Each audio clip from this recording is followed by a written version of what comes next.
Yo, what's going on YouTube? It's D. We got a video here by Mechanix Illustrated. This video is called Police Nightmare Lotus Omega Carlton. Yo, shout out to Johnny, man. He went ahead and recommended me to go ahead and check this out. By the way, y'all, check this out. Your boy done got the GTD, but in Hot Wheel form. Ain't that sick? I seen this at the flea market, bro, for like $5, and I was like, bro, I'm copping it. I seen some fools on eBay selling these for like $200. I'm like, bro, $200? I didn't know how rare these were like that.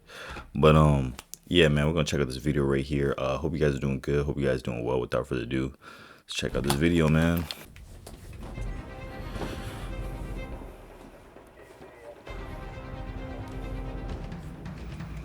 This video was filmed in the late 90s from the onboard camera of a Swedish Why is this on? Turn it off. police car. It shows the police vehicle tailing a black sedan resembling a first-generation Opel Omega. I've never heard of this car, by the way. It's my first time hearing about it. But instead of pulling over, the Lotus Omega's Omega driver floors the accelerator and, within seconds, disappears over the horizon. Oh yeah, he's gone, dude. The police officers, pushing their Saab 9-3 past 200 kilometers an hour, simply couldn't keep up with the black sedan. The reason? The car they were desperately trying to catch wasn't just any Opel. Dude, look how far he's... So this is the police chasing this car. Look how far away this car is. Yeah, he's pulling away. In different countries, it was known as the Vauxhall Lotus Carlton, the Opel Lotus Omega, or more commonly, simply... Oh, it has two names. What the heck? This car, it almost looks like a it reminds me a little bit of like a Mustang, like an old Mustang, and then this part kind of reminds me of like a Lancer, kind of like a Subaru almost. the Lotus Omega. This machine was a nightmare not only for the police, but also for most supercars of the early 90s. It was nearly like a banned Fox in the body UK Mustang and front in end. Germany, having a racing license was highly recommended to purchase one. Back in the 90s, this car was a frequent star of crime reports in its homeland, Britain. What? It was sold as the Lotus Carlton. According to a popular urban legend, one of these Lotus, with robbers inside, even managed to escape from a police helicopter. And you'll learn all about this in today's video. Nah, escaping from a police helicopter though. That's on a different level right there. Hold up. What is this car? The story of the Lotus Omega began in 1986 when the giant General Motors Corporation acquired the small but proud British company, Lotus. Bob Eaton, who was leading GM's European division at the time, was a big fan of Lotus himself and knew that the company had brilliant engineers who could make a brick fly. The idea of simply slapping a Lotus badge on an Opel and calling it a special sports version was rejected from the start. A car bearing the proud Lotus name had to be something special. It had to be the best in its class. That meant the Opel would need a serious transformation. This is how discussions began about a joint project, ideally based on one of Opel's existing models, as Opel was GM's main brand in Europe at the time. Initially, Lotus wanted to create an ultra-fast version of the luxury sedan Opel Senator, but Peter Stevens, who was Lotus's chief designer at the time, rightly It kind of looks like a JDM car. car. Looked too heavy. The lighter and simpler Opel Kadett was rejected by GM executives due to its age, as it was already set to be replaced by the upcoming Opel Astra. The car that satisfied everyone was the newly introduced Opel Omega. The first-generation Omega was released in 1986 and was as far We got the engine size, 190 horsepower. sports performance or true This was the first luxury as one. it could be. It was a large, rear-wheel drive family car with an understated design. Perhaps it lacked a bit of character to compete with the BMW 5 Series or the Mercedes E-Class, but overall, it was a well-designed car. And the European Car of the Year title, awarded to the Omega by the press in 1987, confirms that. General Motors gave Lotus engineers a year and a half to transform the car in an extremely short technical brief. Make it faster. And trust me, they did. However, the Lotus engineers interpreted the task in their own way. Instead of creating a fast yet comfortable sedan in the spirit of the BMW M5 or Mercedes 500e, they built a car essentially for themselves. A supercar with a wild character, tricky to handle, which just happened to have Okay, this one, all right, bigger engine, 377 horsepower. Jeez. This was a supercar?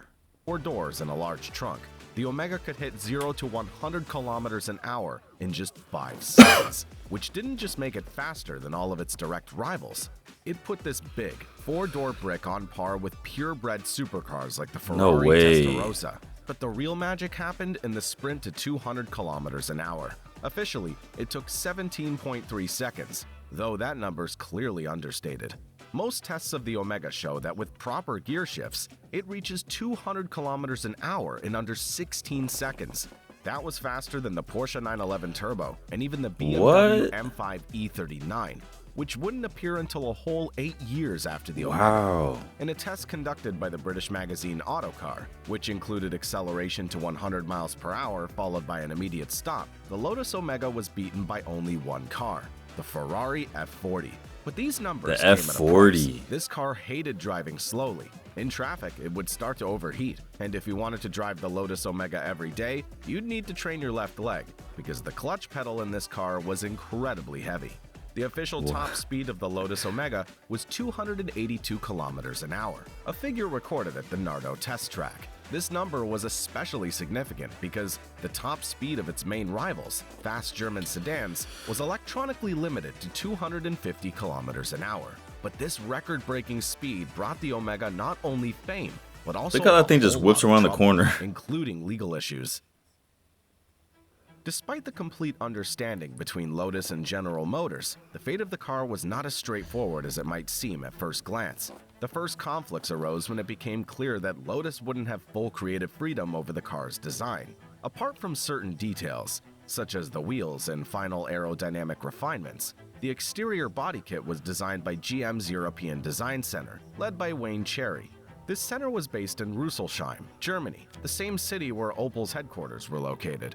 At one point, two I like the different body kit on it. designs for the future Lotus Omega were developed and tested simultaneously. One got, in like, England wide- and wide another in fenders, Germany. too. Ultimately, the German version was chosen as the final design, much to the disappointment of the Lotus designers. The final result was a compromise, but even so, the car looked absolutely stunning.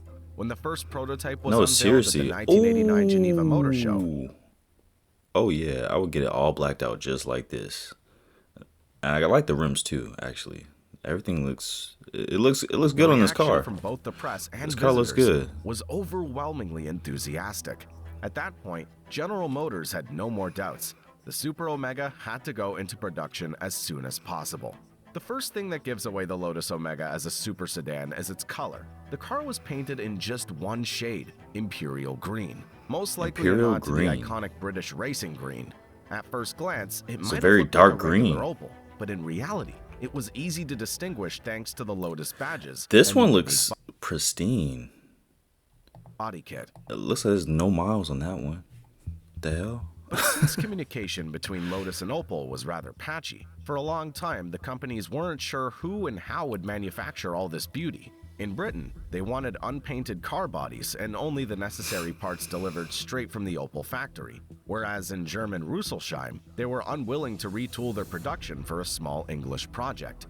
There were even suggestions to set up production using the German tuning workshop Irmscher, which, among other things, was preparing the Omega for DTM races. In the end, however, everything ended up with the option that was the most inconvenient for Lotus. Lotus received standard, production line Opel Omega 3000s in the required color from Germany. Then, all the unnecessary parts, including the engine, transmission, and seats, were removed from the cars and sent back to Germany, while the remaining components underwent modifications. Only the roof, hood, body paint, air conditioner, radio, some of the wiring, and the factory toolkit remained untouched. The most What? important modifications, of course, were made under the hood. The displacement of the standard 3-liter inline-6 was increased to 3.6 liters. They then set about adding enhanced pistons, crankshaft, connecting rods, intake, and exhaust. And if that wasn't enough, they also decided to add some more spice with a pair of Garrett turbochargers for good measure. As a Oh, result, yeah? the car produced 377 horsepower. By the standards of the early 90s, That's so that was fast. a very serious figure. Especially seriously. considering that the aforementioned Ferrari Testarossa had 385 horsepower. Initially, at the time of the Lotus Omega's development, General Motors didn't have a transmission capable of handling this insane torque. In the end, however, a solution was found. They used a transmission developed by the German company CF specifically for the 4th generation Chevrolet Corvette ZR1. The transmission was far from the only part borrowed from other General Motors vehicles. The rear differential, for example, was taken from the Holton Commodore, which was produced in Australia. Early road tests revealed serious problems. Due to the huge torque and the peculiarities of Opel's rear multi-link suspension, the car behaved erratically, suddenly losing traction in an unsettling way. As a result, Lotus had to retune the entire suspension and even order special tires from Goodyear, whose secret compound was used exclusively for the Omega. The Lotus Omega turned out to be an insanely fast car, but it wasn't for everyone. A heavy, powerful machine with no electronic aids besides ABS. It was extremely demanding and challenging to drive, especially for inexperienced drivers. And you know this car is sitting somewhere in somebody's garage looking pristine, probably with like 100 miles on it, and that's it. You know somebody has this car in their collection. Somebody has to have this car in their collection, bro. Required a certain level of skill to fully unleash its potential. By the way, those who picked up the car during the initial pre-orders were offered a complimentary driving course to master its handling. But despite all its power and uniqueness, the Lotus Omega became embroiled in criminal stories. The British press, renowned for its penchant for blowing scandals out of proportion, even suggested completely banning the sale of the car. On the other hand, the Omega itself provided ample reasons for such measures. For a long time, as the fastest four-door sedan, it was especially popular among criminals, who frequently stole it and used it to commit robberies. What? This was like the... No way. So criminals stole this car to do crimes in... I was going to say, was this like the back then Dodge Chargers and Challengers? Was this like the back then Hellcats? Didn't have vehicles fast enough to catch an Omega, which earned it a particularly notorious reputation in the United Kingdom. The most notorious criminal story involved an English car with the license plate 40RA. On November 26, 1993, this Lotus Carlton, how the Omega was known in Britain, was stolen from a house in the West Midlands. Over the next few months, a gang of criminals used the Lotus to ram their way into stores at night. In doing so, they managed to steal alcohol and cigarettes worth a total of £20,000. Police never caught up with the ram raiders as they simply couldn't keep up with the supercar. Even the police force themselves on camera, pretty much admitted defeat, with West Midlands PC David Oliver expressing, "We simply haven't been able to get near the thing, and it looks unlikely that we ever will." And that sounded about right, considering that the fastest vehicle the police had at the time was the Vauxhall, also known as the Opel Senator 3.0, which could only accelerate to 240 kilometers an hour. Oh no, there was never catching that Omega. 282 kilometers an hour. Legend has it was never catching the Omega. While cruising along Britain's M6 motorway, the Omega even managed to lose a police helicopter. Unfortunately, no recordings confirming the car's How do you lose a helicopter? How do you lose a helicopter, bro? However, the measures to restrict sales of this car ultimately led nowhere, simply because the Lotus Omega wasn't exactly selling well to begin with. As accidents, including those in Germany, became more frequent and cars ended up crashing, an unofficial restriction was introduced. When someone visited an Opel dealer to purchase this vehicle, they were asked if they held a racing license. If not, the person was put at the end of the queue, told that all the cars were reserved, and most often, so you need a racing license for this? At all. Out of the planned 1,100 vehicles, only 950 were produced, and by 1992, production had simply been halted.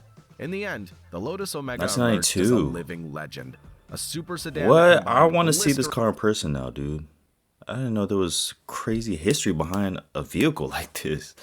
That's insane, man. This is my first time ever hearing about it, too. And it doesn't look bad, bro. This car does look nice.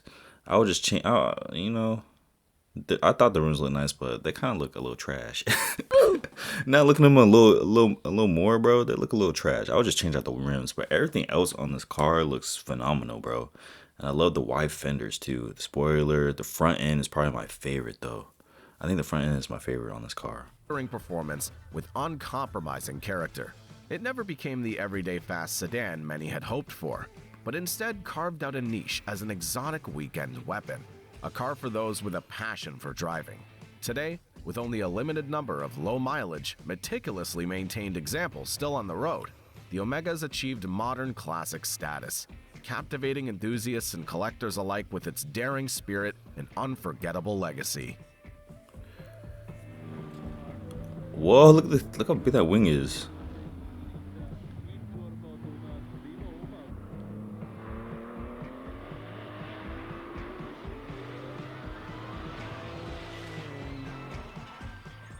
And it sounds nice too.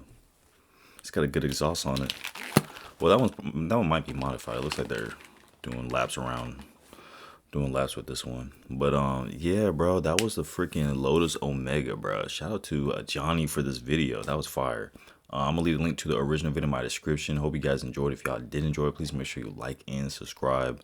As always, man, let me know some other videos go ahead and check out. And I hope you guys have a good and blessed day. Peace out.